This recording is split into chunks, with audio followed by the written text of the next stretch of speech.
దేవుని వాక్యాన్ని మనం అర్థం చేసుకోవడానికి ప్రయత్నం చేయాలి. ఒక వ్యక్తి మనకు అర్థం కావాలంటే మొదట మనం ఏం చేయాలి? ఒక వ్యక్తి మనకు అర్థం కావాలనుకో, ఆ వ్యక్తితో మనం ముందు స్నేహం చేయాలి. స్నేహం చేసి ఆ వ్యక్తిని మనం ప్రేమించగలగాలి. ఆ వ్యక్తిని మనం ప్రేమించగలిగినప్పుడు ఆ వ్యక్తి చెప్పే మాటలు మనకు అర్థమవుతాయి. తప్పులైనా ఒప్పులైనా ఏదైనా మనకు అర్థమవుతాయి. ఒకవేళ నువ్వు స్నేహము చేయలేదు, ఆ వ్యక్తిని ఇష్టపడలేదు, ప్రేమించలేదు, అప్పుడు ఆ వ్యక్తి ఏది మాట్లాడినా నీకు ఏమీ అర్థం కాదు. సత్యము చెప్పినా అబద్ధమే అనుకుంటావు, అబద్ధం చెప్పినా అబద్ధమే అనుకుంటాం. కాబట్టి ఏదైనా చూడండి, మనకి ఏదైనా ఇష్టమైతే మనము దానిని ప్రేమించగలిగితే అది మనకు అర్థమవుతుంది. అదేదైనా ఓకే, మనకి ఏదైనా ఇష్టం కావాలి. ఇప్పుడు మన పిల్లలు ఉన్నారు, కొంతమందికి డోలు కొట్టేది చాలా ఇష్టం, కంజర కొట్టేది ఇష్టం. వారికి ఇష్టం కాబట్టి ఎట్లా కొట్టాలో అర్థమవుతుంది వాళ్ళకి. ఇంకా కొంతమందికి బుక్స్ చదివేది చాలా ఇష్టం ఉంటుంది కాబట్టి బుక్కులు చదవగలిగేటువంటి ఆ యొక్క గొప్ప కృపను దేవుడు ఇస్తాడు, అర్థం చేసుకునే కృపను ఇస్తాడు. ఓకే, ఇష్టం లేదనుకోండి కష్టంగా కూర్చుంటాం. ఎక్కడైనా ఇష్టం లేదనుకోండి ఏ మాట అయినా కష్టమే అనిపిస్తుంది. కాబట్టి ఇష్టముగా మనం అర్థం చేసుకోగలిగితే, దేవుని వాక్యమును మనము అర్థం చేసుకోగలిగితే అది మనకు అర్థమవుతుంది. ఎంత సింపుల్గా అర్థమవుతుంది అంటే చాలా సింపుల్గా అర్థమవుతుంది. ఎప్పుడు అర్థమవుతుంది అని అంటే దేవుని వాక్యమును ప్రేమించినప్పుడు. ఓకే, దేవుని వాక్యమును మనం ప్రేమించినప్పుడు. నేను ఈరోజు దేవుని వాక్యము గురించి కొన్ని మాటలు మీతో పంచుకోవాలని ఇష్టపడుతూ ఉన్నాను. మనము దేవుని వాక్యాన్ని ప్రేమించినప్పుడు, దేవుని వాక్యమును మనం ఇష్టపడినప్పుడు, దేవుని వాక్యము మనకు చక్కగా అర్థమవుతుంది. తర్వాత మనం గమనించినట్లయితే, మనము దేవుని వాక్యమును ప్రేమించలేకపోతే, ఇష్టపడలేకపోతే మనకి ఏది అర్థం కాదు. అందుకనే మనం ఒక మాట చదువుకుందాం. చూడండి, యోహాను పత్రిక, మొదటి యోహాను పత్రికలో 2వ అధ్యాయం 5-6 వచనాలు కలిసి ఉన్నాయి. దయచేసి మనం చదువు. మొదటి, ఆయన వాక్యము ఎవడు గైకొనునో వానిలో దేవుని ప్రేమ నిజముగా పరిపూర్ణమాయను. ఆయన యందు నిలిచిన వాడనని చెప్పుకొనువాడు ఆయన ఎలాగు నడుచుకొనెనో అలాగే తాను నడుచుకొన బద్ధుడై ఉన్నాడు. మనం ఆయన యందు ఉన్నామని దీని వలన తెలుసుకొనుచున్నాము. హల్లెలూయా. ఇక్కడ మనం గమనించినట్లయితే వాక్యము గురించి మాట్లాడుతున్నాడు. దేవుని వాక్యము ఎవరైతే గైకొంటారో, ఎవరైతే వింటారో, ఎవరైతే ఇష్టపడతారో వారి లోపల ఏముంటదట? దేవుని ప్రేమ ఉంటది. ఏముంటది చెప్పండి? దేవుని ప్రేమ ఉంటది. దేవుని ప్రేమ ఎప్పుడైతే వారి లోపల పరిపూర్ణం అవుతుందో అప్పుడు వాడు దేవుని యందు నిలిచి ఉన్నాను అని చెప్పుకోగలుగుతాడు. ఒకవేళ దేవుని యందు నిలిచున్నానని చెప్పుకుంటూ దేవుని ప్రేమ ఆనిలో లేదనుకోండి, వాడు అబద్ధం ఆడిన వాడు అవుతాడు అని చెప్పేసి మనం ఒక కమ్మ ఇట్లా పక్కకు తిప్పేస్తే 4వ అధ్యాయంలో కనబడుతుంది. 4వ అధ్యాయంలో 20 నుంచి 21 వచనాలు. 20వ వచనం 21 వచనం. ఎవడైనను నేను దేవునిని ప్రేమించుచున్నానని చెప్పి తన సహోదరుని ద్వేషించిన ఎడల అతడు అబద్ధికుడు అగును. తాను చూసిన సహోదరుని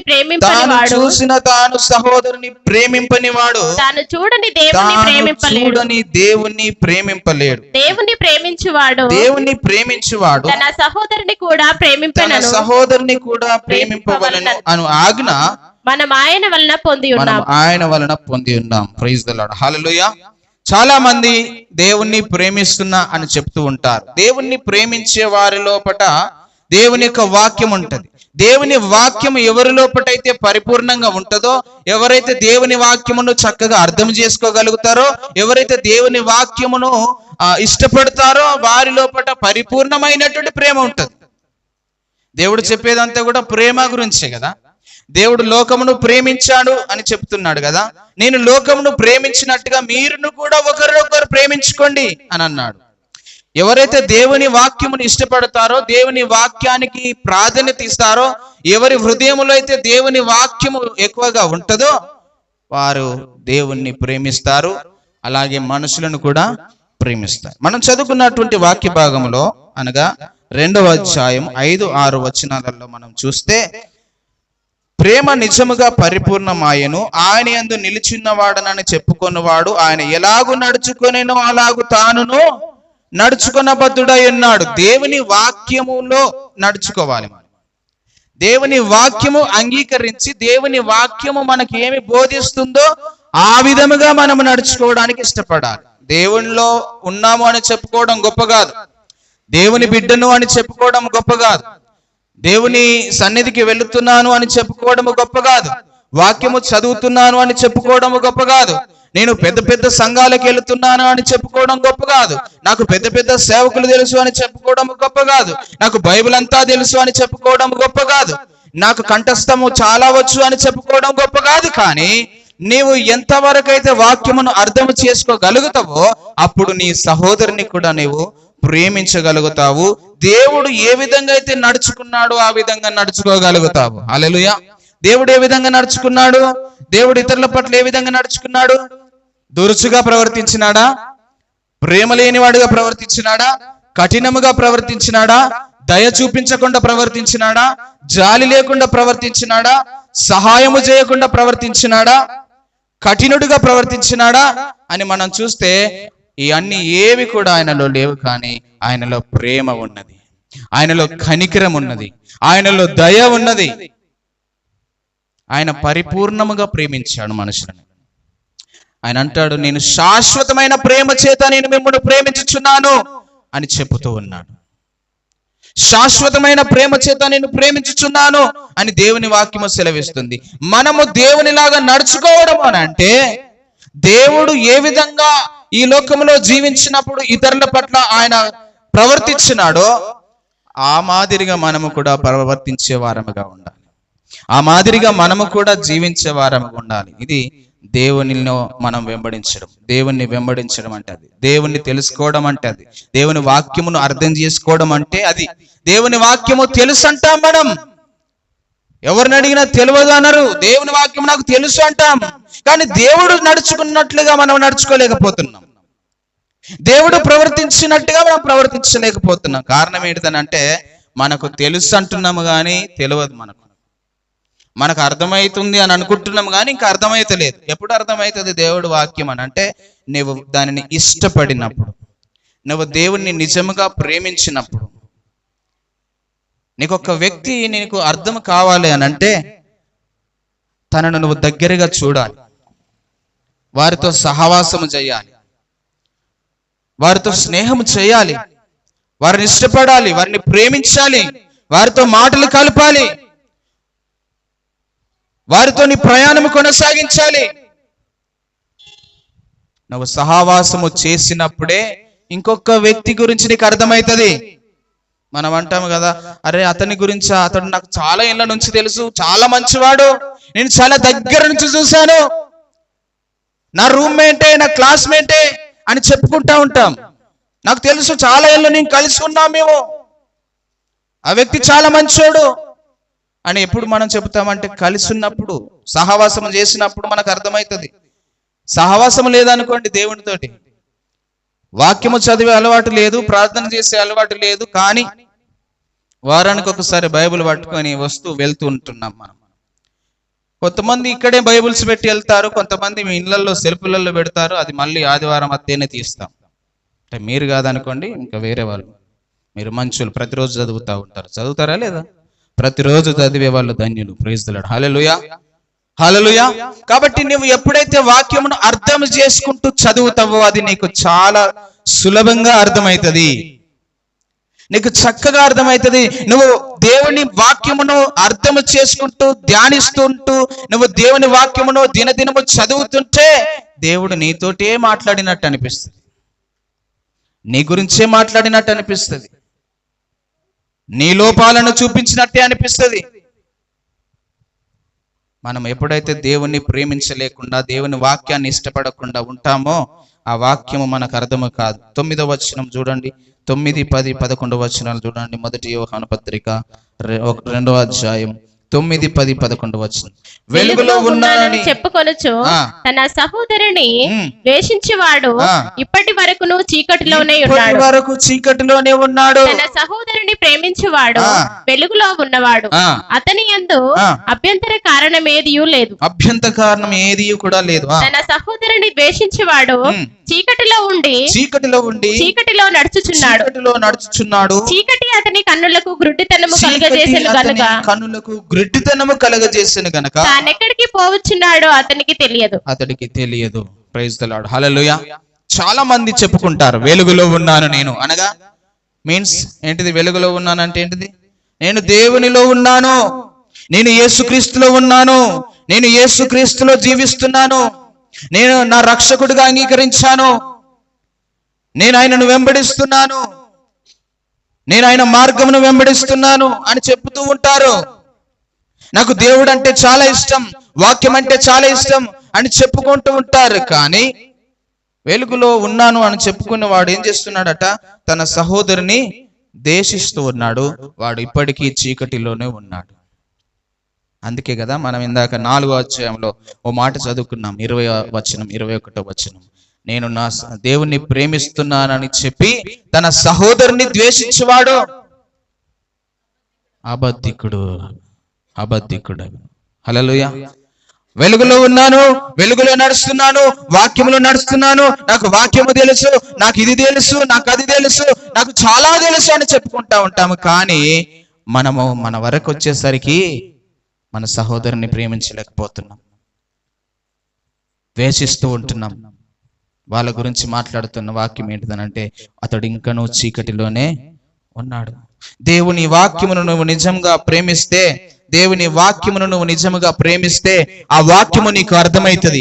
ఆ వాక్యము నీకు నిజంగా అర్థమైతే నీ సహోదరుని ప్రేమించడం నీకు అర్థమవుతుంది. నువ్వు నీ సహోదరుని ప్రేమించడం లేదంటే ఇప్పుడు నీకు వాక్యం అర్థం కాలేదు అన్నట్టు, నువ్వు వాక్యమును ప్రేమించడం లేదు అన్నట్టు. నీకు వాక్యమును అర్థమైతే, వాక్యమును ప్రేమించగలిగితే నీ సహోదరుని ప్రేమించగలుగుతావు, నీ సహోదరుని ప్రేమించగలుగుతావు. వాక్యం అర్థం కాలేదనుకో, మనకెంత చెప్పినా అర్థం కాలేదనుకో, మనము చీకటిలో జీవించినట్లు. సహోదరుని ద్వేషిస్తున్నామని అంటే చీకటిలో జీవించినట్లే అని దేవుని యొక్క వాక్యమును మనం చూస్తూ ఉంటున్నాం. రెండవదిగా మనం చూస్తే దేవుని వాక్యమును నువ్వు ప్రేమిస్తే నిజముగా, దేవుని వాక్యమును నీకు అర్థము చేసుకుంటే నిజముగా అది నీకు నెమ్మది కలుగజేస్తుంది. 119వ కీర్తన 165వ వచనమును చదువుదాం. నీ ధర్మశాస్త్రమును ప్రేమించు వారికి, నీ ధర్మశాస్త్రమును ప్రేమించు వారికి ఎంతో నెమ్మది కలదు. వారు తూలి తొట్టిల్లుటకు కారణమేమీ లేదు. Praise the Lord. హల్లెలూయా, హల్లెలూయా.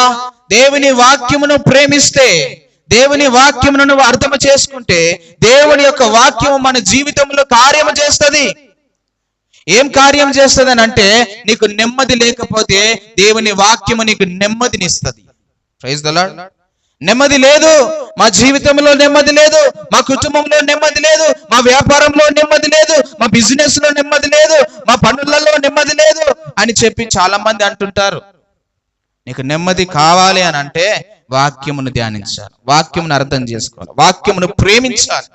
నువ్వు వాక్యమును ప్రేమించగలిగితే, వాక్యమును ఇష్టపడగలిగితే, వాక్యమును అర్థం చేసుకోగలిగితే ఏమైతుంది? నీకు నెమ్మది ఇస్తాడు, నెమ్మదినిస్తాడు. ఓకే, 50వ వచనం చూడండి. అందులోని 50వ వచనం. నీ వాక్యము నన్ను బ్రతికించి ఉన్నది, నీ వాక్యము నన్ను బ్రతికించి ఉన్నది, నా బాధలో ఇదే నాకు నెమ్మది కలిగించుచున్నది, నా బాధలో ఇదే నాకు నెమ్మది కలుగజేస్తున్నది. Praise the Lord. Hallelujah, hallelujah. బ్రతికించే వాక్యం ఇది, నెమ్మది కలిగించే వాక్యం ఇది. బ్రతుకు మీద విరక్తి పుట్టుతుందా? వాక్యము చదివితే నువ్వు చావాలన్న ఆలోచన చచ్చిపోతుంది. నువ్వు వాక్యమును ధ్యానిస్తే, వాక్యమును ప్రేమిస్తే, నువ్వు దేవుణ్ణి ప్రేమిస్తే నీకున్నటువంటి ఆలోచన చచ్చిపోతుంది, చావాలనే ఆలోచన చచ్చిపోతుంది. నిన్ను బ్రతికించే వాక్యం అది. నువ్వెందుకు చావద్దో చెప్తుంది, ఎందుకు బ్రతకాలో చెప్తుంది వాక్యం. హల్లెలూయా. చాలా మంది అంటారు, అయ్యా నాకు జీవితంలో విరక్తి పుడుతుందయ్యా, బ్రతకాలని లేదు, చచ్చిపోవాలని అనిపిస్తుంది అని అంటారు. అలాంటి ఆలోచన వచ్చినప్పుడు ఎక్కడికి రావాలి? దేవుని వాక్యం దగ్గర కూర్చో. వాక్యము దగ్గర కూర్చో. దేవా నాతోటి మాట్లాడయ్యా, ఇదిగో నాకు ఈ ఆలోచన కలిగింది, నాకు ఈ ఆలోచన పుడుతుంది, నువ్వు నాతో మాట్లాడు, నన్ను దర్శించు, నన్ను బలపరచు, నన్ను స్థిరపరచు, నాకు ఆదరణ కలిగించు, నాకు నెమ్మదిని కలిగించయ్యా అని నువ్వు ఎప్పుడైతే ప్రార్థన పూర్వకంగా వాక్యము దగ్గర కూర్చుంటావో ఆ వాక్యము నీకు నెమ్మదిని ఇస్తుంది. నిన్ను బ్రతికించే వాక్యం. దేవుని వాక్యం ఏంటిది? బ్రతికించే వాక్యం, నెమ్మదిని కలిగించే వాక్యము, నీ సహోదరుని ప్రేమించగలిగేటట్టుగా చేసే వాక్యం. నీ లోపల పగ ద్వేషం ఉందా? వాక్యము చదువు, ఆ పగ ద్వేషం అంతా పోతుంది. ప్రేమ నీ లోపల పడుతుంది. ఎందుకు నీ సహోదరుని ప్రేమించాలో వాక్యం చెప్తుంది. ఎందుకు నువ్వు ద్వేషించకూడదో చెప్తుంది వాక్యం. ఎందుకు నువ్వు బ్రతకాలో చెప్తుంది వాక్యము. నీకు నెమ్మదిని అనుగ్రహించేది ఈ వాక్యమే, ఈ వాక్యమే. తర్వాత మనం చూస్తే యోబు గ్రంథములో దేవుని వాక్యము గురించి మరొక మాట. మూడోదిగా మనం చూస్తే దేవుని యొక్క వాక్యము మనకు సమాధానము కలగజేస్తుంది. యోబు గ్రంథము 22వ అధ్యాయం 21వ వచనం. ఆయనతో సహవాసము చేసిన ఎడల నీకు సమాధానము కలుగును, నీకు సమాధానము కలుగును, అలాగున నీకు మేలు కలుగును. అలాగున నీకు మేలు కలుగును. ప్రైజ్ ది లార్డ్, హల్లెలూయా. దేవుని వాక్యము చేత, దేవుని చేత నువ్వు సహవాసము చేస్తే, దేవునితో సహవాసము చేస్తే, వాక్యముతో సహవాసము చేస్తే నీకేం కలుగుతుందట? సమాధానం కలుగుతుంది, నీకు మేలు కలుగుతుంది. సమాధానం లేదంటాం చాలాసార్లు. మా కుటుంబాలలో సమాధానం లేదయ్యా, మా అన్నదమ్ముల మధ్య సమాధానం లేదయ్యా, మా అక్క చెల్లెల మధ్యలో సమాధానం లేదయ్యా, మా అత్త కోడళ్ళ మధ్యలో సమాధానం లేదయ్యా అని చెప్తూ ఉంటారు చాలా మంది. సమాధానం కరువైందా? దేవుని వాక్యమును ధ్యానించు. సమాధానము కావాలా? దేవుని వాక్యముతో మాట్లాడుతుంది నీతోటి దేవుడు. దేవుని దగ్గరికి వచ్చి వాక్యమును ధ్యానిస్తూ, వాక్యమును చదువుతూ సమాధానము కొరకు నువ్వు ప్రాధేయపడితే ఈ వాక్యము నీకు సమాధానము కలిగిస్తుంది, నీకు మేలు కలిగించేది ఈ వాక్యము. నువ్వు సహవాసము చెయ్యి దేవునితో, వాక్యముతో సహవాసము చెయ్యి. మన సహవాసము దేవునితో ఉండాలి. మన సహవాసం అయితే తండ్రితో ఉండాలి. ఆయన కుమారుడైన యేసుక్రీస్తుతో కూడా మన సహవాసం ఉండాలి. మన సహవాసము వాక్యముతో ఉండాలి.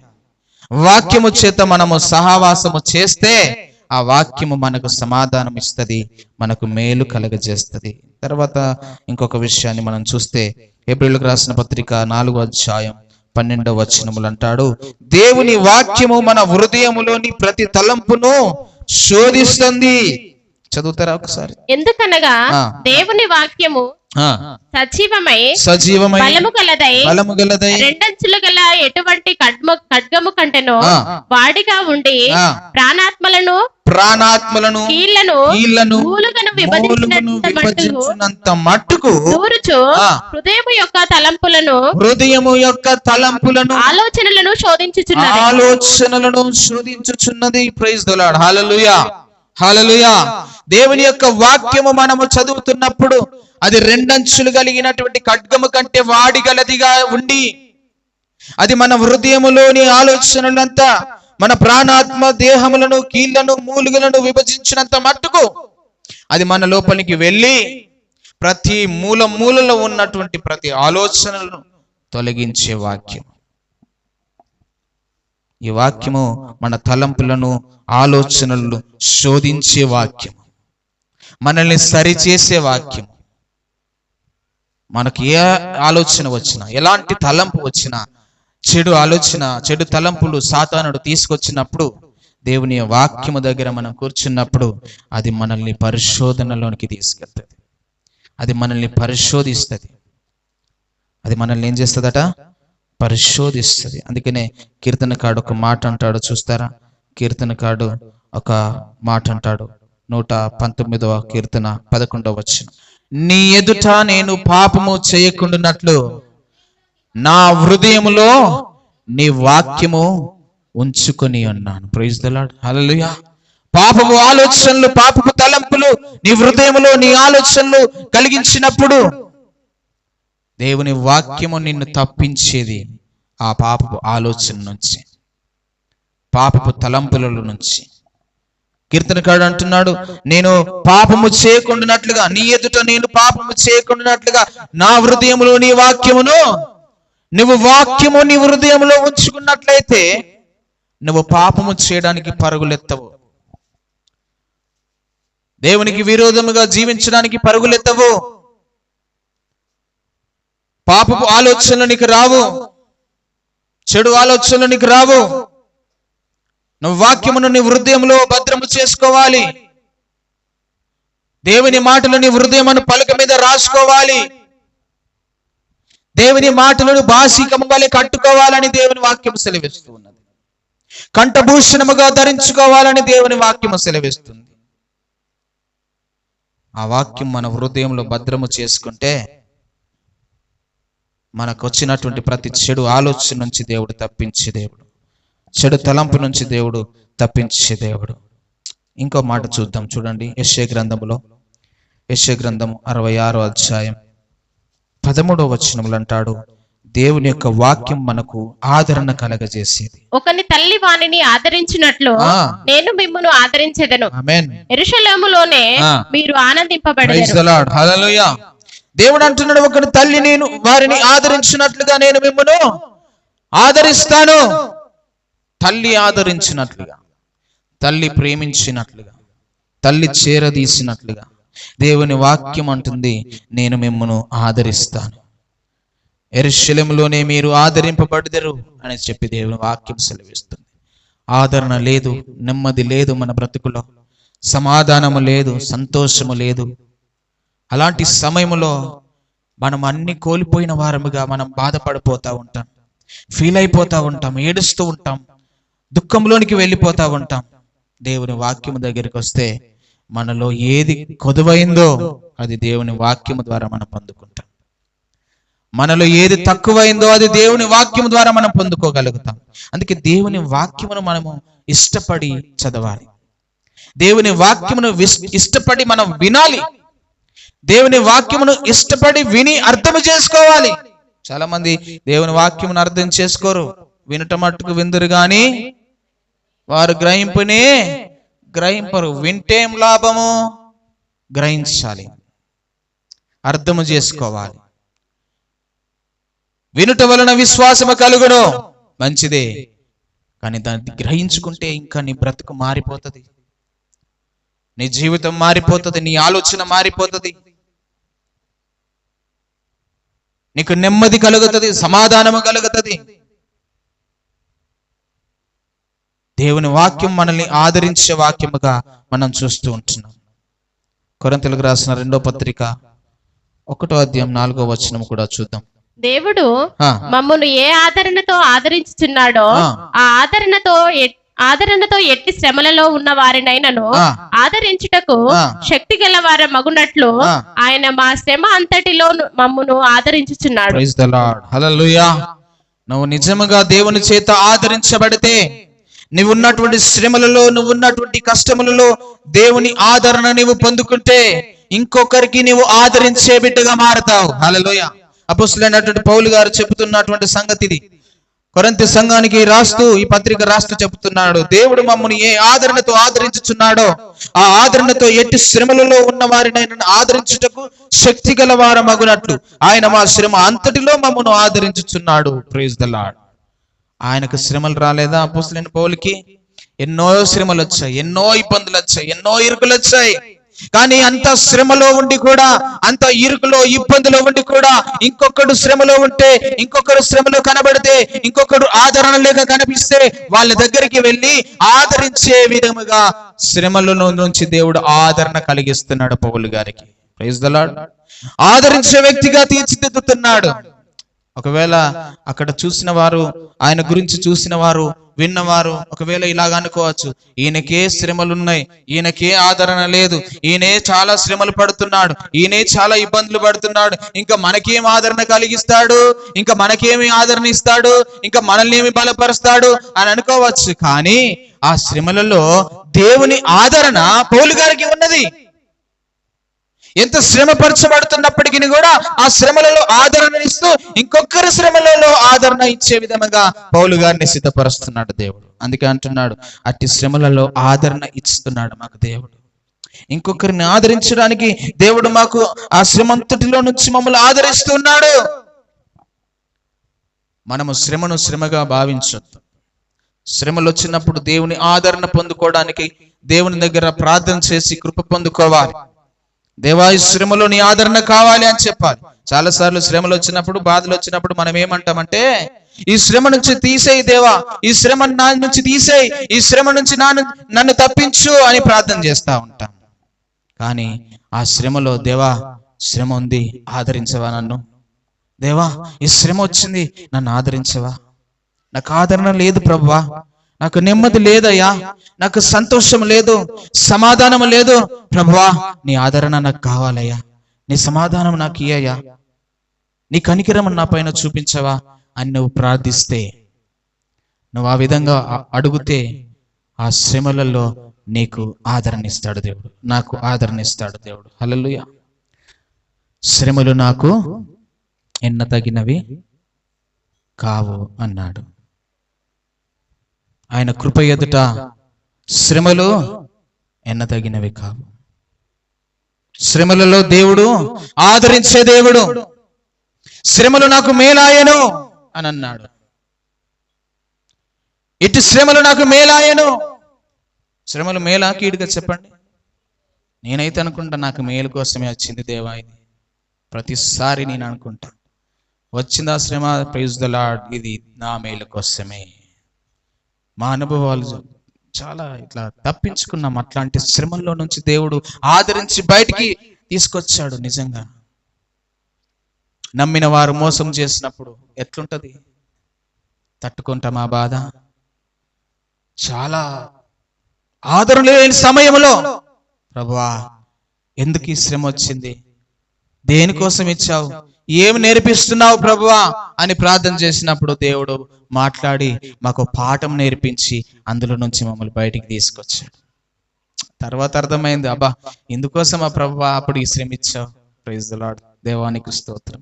ఫస్ట్ లో మనకు కష్టం అనిపిస్తుంది, అబ్బా ఎందుకు ఇట్లా అయింది, ఎందుకు ఈ విధంగా జరిగింది అనిపిస్తుంది. కానీ దాని తర్వాత రిజల్ట్ చూస్తే అంతా మన మేలు కొరకే. హల్లెలూయా. అంతా మన మేలు కొరకే. మేలు కొరకు ఆయన సమస్తమును సమకూర్చి జరిగిస్తున్నాడు దేవుడు. మనమేమనుకుంటామంటే తొందరపడతాము, ఎందుకు నా విషయంలో ఇట్లా జరిగింది, నా విషయంలోనే ఎందుకు జరిగింది దేవా, ఎందుకు నాకే శ్రమనిచ్చావు, ఎందుకు నాకే కష్టమును పెట్టావు, ఎందుకు నాకే ఆదరణ లేదు, ఎందుకు నాకే నెమ్మది లేదు, ఇగో నేను పొందుతున్న శ్రమ నీకు తెలియదా అని మొరపెడతాం. దేవుడు అక్కడి నుంచి చూసి, కొద్దిగా ఆగయ్యా, కొద్దిగా ఆగమ్మా, నీకు అర్థమవుతుంది, కొంచెం ఓపిక పట్టు. మనం పట్టము, అప్పుడే రిజల్ట్ కావాలి మనకు. పరీక్ష రాసిన వెంటనే మంచిగా రాసిన లేదా చూసి చెప్పు సార్, ఇగో ఇప్పుడే చెప్పు, మార్కులు చెప్పు అంటే చెప్తారా? దానికి ఒక టైం ఉన్నది. అందరికీ రిజల్ట్ వచ్చే టైం ఒక దినాన ఉన్నది. అప్పుడు నీకు చెప్తాడు దేవుడు. లేదు నేను ఇంటికి వాళ్ళు ఇప్పుడు చూసి చెప్పరాదు, మంచిగా రాసినా లేదో, మార్కులు వేయరాదు, ఏమవుతుంది అని అంటే వేస్తాడా? నెవర్. వేస్తాడా? కుదురుతుంది అట్లా? కుదరదు. ఓపిక పట్టాలా. దేవుని యొక్క సమాధానం కోసం మనము ఓపిక బట్టి చూడాలి. అప్పుడు దేవుడు మనకు ఆదరణ ఇస్తాడు. అందుకే శ్రమలలో కూడా ఆదరించే దేవుడు. ఎట్టి శ్రమలలో ఉన్న వారినైనను ఆదరించుటకు శక్తి గలవారం అగునట్లు ఆయన మా శ్రమ అంతటిలో మమ్మను ఆదరించుచున్నాడు. హల్లెలూయా, హల్లెలూయా. క్రీస్తు యొక్క శ్రమలు మా యందు ఎలాగూ విస్తరించుచున్నవో అలాగే క్రీస్తు ద్వారా ఆదరణయు మాకు, ప్రైజ్ ద లార్డ్, హల్లెలూయా. శ్రమలు వస్తున్న కొలది దేవుని ఆదరణ మనకు వస్తుంది. శ్రమలలో ఆదరించే దేవుడు మనకున్నాడు. ఎంత శ్రమ వస్తుందో అంత ఆదరణ నీకు వస్తుంది. మనము శ్రమలు కోరుకో. మనకు వచ్చిన బాధ ఏంటంటే, మనతో వచ్చిన ప్రాబ్లం ఏంటంటే శ్రమలు రావద్దు. మనకు శ్రమలు రావద్దు. ఎందుకనంటే నువ్వు శ్రమ పెట్టే దేవుడవా, ఇట్లని తెలిస్తే నేను ముందే రాకపోదు కదా అంటాం మనం. సువార్త చెప్పేటప్పుడు మాకు ఇట్లా చెప్పలేదు. శ్రమలో నుంచి తప్పించే దేవుడమ్మా, కష్టంలో నుంచి తప్పించే దేవుడమ్మా, అప్పుల బాధ నుంచి తప్పించే దేవుడమ్మా, ఇల్లిచ్చే దేవుడమ్మా, పెళ్లి చేసే దేవుడమ్మా, పిల్లల్ని ముట్టించే దేవుడమ్మా. ఇగో ఇట్లా చెప్పిర్రు మాకు. నువ్వేమో శ్రమ ఎత్తనంటే మాకు ముందే చెప్పద్దా ఇట్లా అవుతుందని? మేము అప్పుడే రాపోదాం కదా. ఇప్పుడు వచ్చినాక శ్రమలు నీకు మేలైతే, నువ్వు శ్రమ పడిన కొద్ది ఆదరణ వస్తుంది అంటే మేము ఎట్లా ఒప్పుకుంటాం అని అంటాం. మనతో వచ్చిన ప్రాబ్లం అది. కానీ దేవుడు అంటున్నాడు, నీవు ఎంత శ్రమ పరచబడితే, పౌలు గారు చూడండి ఎంత మంచి మాట అంటున్నాడో, క్రీస్తు యొక్క శ్రమలు మా యందు ఎలాగ విస్తరించుచున్నవో అలాగే ఆదరణయో, క్రీస్తు ద్వారా ఆదరణయో మాకు. ఆమేన్. శ్రమలు విస్తరించిన కొలది ఆదరణ మనకు విస్తరిస్తుంది, ఆదరణ మనకు వస్తుంది. కాబట్టి దేవుడు ఆదరించే దేవుడు. దేవుని వాక్యము ఆదరించే వాక్యము. దేవుని వాక్యము ఏం చెప్పిన ఇంతకు ముందు, దేవుని వాక్యమును నువ్వు ప్రేమిస్తే సహోదరుని ప్రేమించేటట్టుగా చేసే వాక్యం ఇది. ఇంకొకరిని ప్రేమించేటట్టుగా చేసే వాక్యం ఇది. తర్వాత దేవుని వాక్యమును మనం ప్రేమిస్తే అది మనకు నెమ్మదిని కలిగించే వాక్యము. దేవుని వాక్యమును మనం ప్రేమిస్తే అది మనకు సమాధానమును కలుగజేస్తుంది. దేవుని వాక్యమును మనం ప్రేమిస్తే మన హృదయంలోని తలంపులంతా కూడా శోధిస్తుంది. మన చెడు తలంపులు అన్ని కూడా తొలగించే వాక్యము.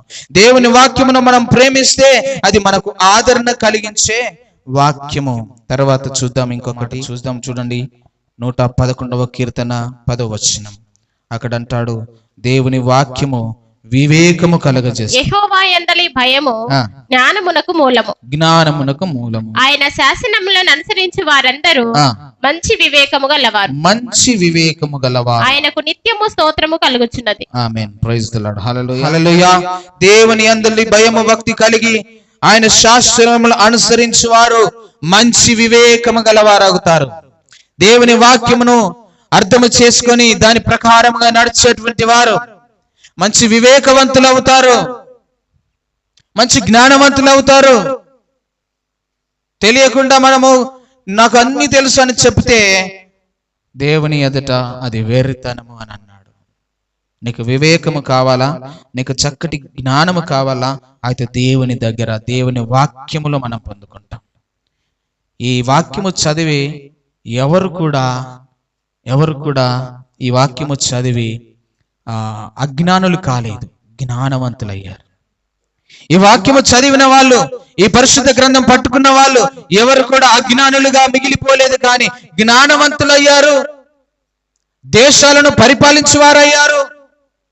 ఈ వాక్యమును చదివినటువంటి వారు, యేసయ్యను వెంబడించినటువంటి వారు శాస్త్రవేత్తలయ్యారు, మంచి మంచి ప్రయోజకులయ్యారు, ఇంజనీర్లు అయ్యారు. ఈ వాక్యమును చదివి ఈ భూమి మీద మనం వాడుతున్న ప్రతి వస్తువును తయారు చేసే వ్యక్తులు ఈ వాక్యమును చదివి గొప్ప వాళ్ళు అయ్యారు. Praise the Lord. ఈరోజు మనం వాడుతున్న ప్రతి వస్తువు ఈ వాక్యమును చదివిన వాళ్ళు తయారు చేసినదే. హల్లెలూయా.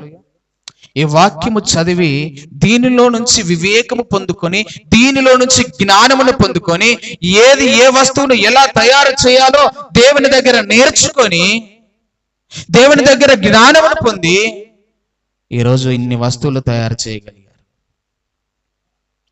మానవుడు వాడుతున్న ప్రతి వస్తువు తయారు చేసింది ఈ వాక్యము చదివిన వ్యక్తులే, దీనిలోని జ్ఞానమును పొందిన వ్యక్తులే. హల్లెలూయా. కాబట్టి ఈ వాక్యమును మనం చదివితే మనకు వివేకం వస్తుంది, జ్ఞానం వస్తుంది. మత్తయి సువార్త 7వ అధ్యాయం 24వ వచనములు అంటాడు, దేవుని వాక్యము బుద్ధిమంతులుగా చేస్తుంది మనల్ని. చదవండి. కాబట్టి ఈ నా మాటలు విని వాటి చొప్పున చేయు ప్రతి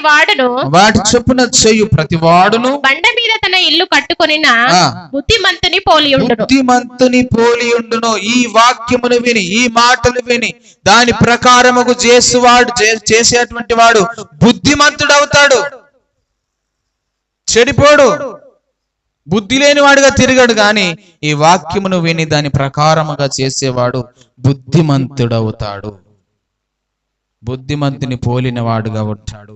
అని మనం చూస్తూ ఉంటున్నాం. తర్వాత ఇంకో కొన్ని విషయాలు మనం చూద్దాం. సామెతల గ్రంథం 3వ అధ్యాయం 1-2 వచనాలు చదువుదాం. సామెతలు 3వ అధ్యాయం. నా కుమారుడా, నా ఉపదేశమును మరవకుము, నా ఆజ్ఞలను హృదయపూర్వకముగా గైకొనుము. అవి దీర్ఘాయువును సుఖజీవముతో గడుచు సంవత్సరములను శాంతిని నీకు కలుగజేయును. ఇది ఏం చేస్తుంది? వాక్యము దీర్ఘాయువును సుఖజీవంతో గడుచు సంవత్సరములను శాంతిని అనుగ్రహించేది దేవుని యొక్క వాక్యము. దేవుని యొక్క వాక్యము. ఇంకొక విషయాన్ని నేను చెప్పి ముగిస్తాను. చివరిగా ఈ యొక్క వాక్యం ఏం చేస్తుంది అంటే మనల్ని ప్రకటన గ్రంథము 3వ అధ్యాయం 10వ వచనం చదువుదాం. ప్రకటన గ్రంథము 3వ అధ్యాయం 10వ వచనం. నీవు నా ఓర్పు విషయమైన వాక్యంను గైకొంటివి గనుక భూనివాసులను శోధించుటకు లోకమందటి మీదికి రాబోవు శోధన కాలంలో నేను నిన్ను కాపాడెదను. Praise the Lord. హల్లెలూయా. ఎప్పుడు చేస్తాడు ఈ పని? దేవుని యొక్క వాక్యమును మనము ఓర్పుతో గైకొన్నప్పుడు, ఓపికతో మనం దానిని గైకొన్నప్పుడు ఏం చేస్తాడట? ఈ యొక్క లోకములోనికి శోధన వచ్చినప్పుడు, ఆ శోధన కాలములో, లోకమంతటికి రాబో శోధన కాలములో నేను నిన్ను కాపాడుతాను. Praise the Lord. హల్లెలూయా. నువ్వు దేవుని వాక్యమును విని దాని ప్రకారముగా చేసినప్పుడు, దేవుని వాక్యమును నువ్వు నిజముగా గైకొన్నప్పుడు, దేవుని వాక్యమును నువ్వు వివేకముతో జ్ఞానముతో అనుసరించినప్పుడు, దేవుని వాక్యము పట్ల నువ్వు చాలా దీర్ఘశాంతము కలిగి ఉన్నప్పుడు, దేవుని వాక్యమును తెలుసుకోవాలి, ధ్యానించాలి, ప్రేమించాలని నీకు అనిపించినప్పుడు దేవుడు నిన్ను ఏం చేస్తాడట? తప్పిస్తాడు శోధన నుంచి. లోకమంతటికి వచ్చే శోధనలో నుంచి నేను నిన్ను తప్పిస్తాను. ఎందుకంటే నువ్వు నా వాక్యమును విన్నావు, నా వాక్యమును గైకొన్నావు, నా వాక్యము దీర్ఘశాంతంతో విన్నావు, ఓపికతో విన్నావు, నా వాక్యమును అనుసరించావు, నా మాటలను అంగీకరించావు, నా వాక్య ప్రకారంగా నడుచుకున్నావు. కాబట్టి ఈ లోకంలోనికి రాబో శోధన కాలములో ఆ శోధనలో నుంచి నేను నిన్ను తప్పిస్తాను అని దేవుని వాగ్దానం చేస్తున్నాడు. హల్లెలూయా. హల్లెలూయా. ఒకవేళ ఆ సమయానికి, శోధన సమయంలో దేవుడు మనల్ని తప్పించకపోతే, నువ్వు గైకొని వాక్యమును నువ్వు చదివి ప్రేమించి దాని ప్రకారంగా నడుచుకున్న తర్వాత దేవుడు తప్పించకపోతే అప్పుడు మనం దేవుణ్ణి అడగాలి. దేవుడు వాగ్దానం చేశాడంటే ఆయన మర్చిపోయేవాడు కాదు. వాగ్దానం చేశాడంటే దాన్ని వదిలేసేవాడు కాదు. మర్చిపోయి విడిచిపెట్టి మనలాగా గమ్ము నూరుకునే దేవుడు కాదు ఆయన కదా. నేను అందరము కలిసి దేవుని యొక్క సన్నిధిలో, అనగా దేవుని యొక్క రాజ్యంలో, దేవుని పట్టణంలో మనం ఆయనతో కూడా సహవాసము చేయాలని, ఆయనతో కూడా విందులో మనం పాలు పొందాలని, ఆయనతో కూడా మనం పరిశుద్ధుల గుంపులో ఉండాలని దేవుడు కోరుతున్నాడు. కాబట్టే పరలోకానికి మార్గము ఏర్పరిచాడు. యేసయ్యని లోకానికి పంపి పరలోకానికి మార్గాన్ని ఏర్పాటు చేశాడు. ఆయన చెప్పాడు, నేను ఈ లోకానికి వచ్చాను, నేనే మార్గము సత్యము జీవమునై ఉన్నాను. నా ద్వారా తప్ప తండ్రి యొద్దకు ఎవడును పోడు. ఎట్టి పరిస్థితుల్లో పోరు. ఎన్ని ప్రయత్నాలు చేసినా పోరు. ఇవన్నీ కూడా చేయాలి అని అనుకున్నా కానీ పో. ఏదన్నా షార్ట్ కట్ మార్గం ఉందా అని వెతికినా కానీ దొరకదు. ఆయన ద్వారానే తప్ప ఇంకొక మార్గం లేదు. కాబట్టి ఆయన చెప్పింది మనం చేస్తే, ఆయన యందు విశ్వాసము కలిగి ఆ వాక్యమును గైకొని ఆయన చెప్పినట్లుగా మనం జీవిస్తే, ఆయన కట్టడులను అనుసరించి, ఆయన ఆజ్ఞలను అనుసరించి, ఆయన మాట ప్రకారంగా మనం నడుచుకుంటే, వాక్యములో మనకు సహవాసము చేస్తే, వాక్యము చేత మనకు నెమ్మది కలుగుతుంది, సమాధానము కలుగుతుంది, మనం ప్రేమించే వారముగా ఉంటాం, ఆదరణ పొందుకుంటాం. ఇంకా అనేక విషయాలు మనం చూస్తున్నాం. పాపం నుంచి విడుదల పొందుతాం. ఇవన్నీ మనము చేయగలిగితే ఆయన అంటాడు, నేను నిన్ను తప్పిస్తా, శోధన కాలంలో నుంచి నేను నిన్ను కాపాడుతా. Praise the Lord. హల్లెలూయా. కాబట్టి మనము రక్షణలో ఎదగాలంటే, రక్షణలో ఇంకా ముందుకు వెళ్ళాలంటే, విశ్వాసంలో ముందుకు వెళ్ళాలంటే, దేవుని పైన ఎక్కువగా మనము నమ్మకము కలిగి ఉండాలని అంటే ఏం చేయాలా? వాక్యమును చదవాలి. అర్థం చేసుకోవాలి, దాని ప్రకారంగా నడుచుకోవాలి. చదువుమన్నాడు కదా అని చెప్పేసి రోజుకో 2-3 పేజీలు చదివి పక్కన పడేస్తే ఏం ప్రయోజనం లేదు. చదివినటువంటి మనం, విన్నటువంటి మనం దాని ప్రకారంగా చేయకపోతే అది ప్రయోజనకరంగా ఉండదు. ఉంటదా? చదివి మనము వదిలేసినాం అనుకోండి, చేయకుండా అందులో చెప్పిన వాటి ప్రకారంగా మనం చేయలేదనుకోండి, ఉంటుందా? ప్రయోజనం ఉంటుందా? మనం చదవాలి, గైకొనాలి, దాని ప్రకారంగా నడుచుకోవాలి. వాక్యము మనకు అర్థం కావాలి అని అంటే మొదట మనం వాక్యమును ప్రేమించాలి, దేవుణ్ణి ప్రేమించాలి. అప్పుడు దేవుని వాక్యం మనకు అర్థమవుతుంది. అప్పుడు మనం దాని ప్రకారంగా నడుచుకోగలుగుతాం. హల్లెలూయా. మనం ప్రేమిస్తే మనకి ఏదైనా ఈజీ అయిపోతుంది. ప్రేమించలేదనుకో, ఇష్టపడలేదనుకో, అర్థం చేసుకోలేం, కష్టమైపోతుంది, చెయ్యలేం, బరువులాగా అనిపిస్తుంది, ఏదో ఆజ్ఞలాగా అనిపిస్తుంది. కానీ నువ్వు ఇష్టపడి చేస్తే ఎంత కష్టమైనా ఈజీగా అయిపోతుంది. మనం ప్రేమించిన వారి కొరకు ఎంత కష్టమైనా పడతాం, ఏదైనా చేస్తాం కదా. ప్రేమించిన వారి కోసం ఏదైనా చేస్తాం.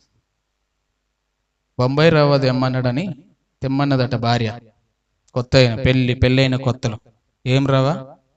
బొంబాయి రవ్వ తెమ్మన్నదట. వామ్మో, నా భార్య బొంబాయి రవ్వ అడిగిందని చెప్పేసి బొంబాయికి పోయి తెచ్చిందట రవ్వ. ఎందుకు? ప్రేమించండు గనక. నా భార్య నన్ను ప్రేమిస్తుంది, నేను నా భార్యను ప్రేమిస్తున్నా, అడగక నన్ను బొంబాయి రవ్వ అడిగింది అని చెప్పి మనోడు బొంబాయికి పోయి రవ్వ తెచ్చిందట. కాబట్టి ప్రేమిస్తే ఎంత కష్టమైనా ఇష్టంగా చేస్తాం. వాక్యం మనకు అర్థమవుతుంది. దేవుణ్ణి ప్రేమిస్తాం, వాక్యమును ప్రేమిస్తాం, సహోదరులను ప్రేమిస్తాం, సమాధానం పొందుదాం, నెమ్మది పొందుదాం, ఆదరణ పొందుదాం. పౌలు అంటున్నాడు, శ్రమలలో నాకు ఆదరణ ఇచ్చుతా ఉన్నాడు దేవుడు. నీకు శ్రమ వచ్చిందా, కష్టం వచ్చిందా, బాధ వచ్చిందా, దేవుని వాక్యము దగ్గర నీకు అన్నిటికీ సమాధానం దొరుకుతుంది, అన్నిటికీ పరిష్కారం దొరుకుతుంది. నువ్వెక్కడికో వెళ్ళాల్సిన అవసరం లేదు, ఎవరి దగ్గరకో వెళ్ళి కౌన్సిలింగ్ తీసుకోవాల్సిన అవసరం లేదు, ఎవరినో వాడికి తెలుసుకోవాల్సిన అవసరం లేదు. నీ చేతిలో పెట్టాడు పరిశుద్ధ గ్రంథం. ఇందులో నీకు అన్నిటికీ సమాధానం ఉంది. ప్రతిదానికి సమాధానం ఇందులో దొరుకుతుంది. నువ్వు వెతకాలే కానీ ప్రతిదీ ఇందులోనే ఉంది, ప్రతిదీ ఇందులోనే ఉంది. ప్రార్థన చేసుకుందాం. దేవుడు వాక్యం దీవించును గాక. కళ్ళు మూసుకుందాం, ప్రార్థన చేసుకుందాం.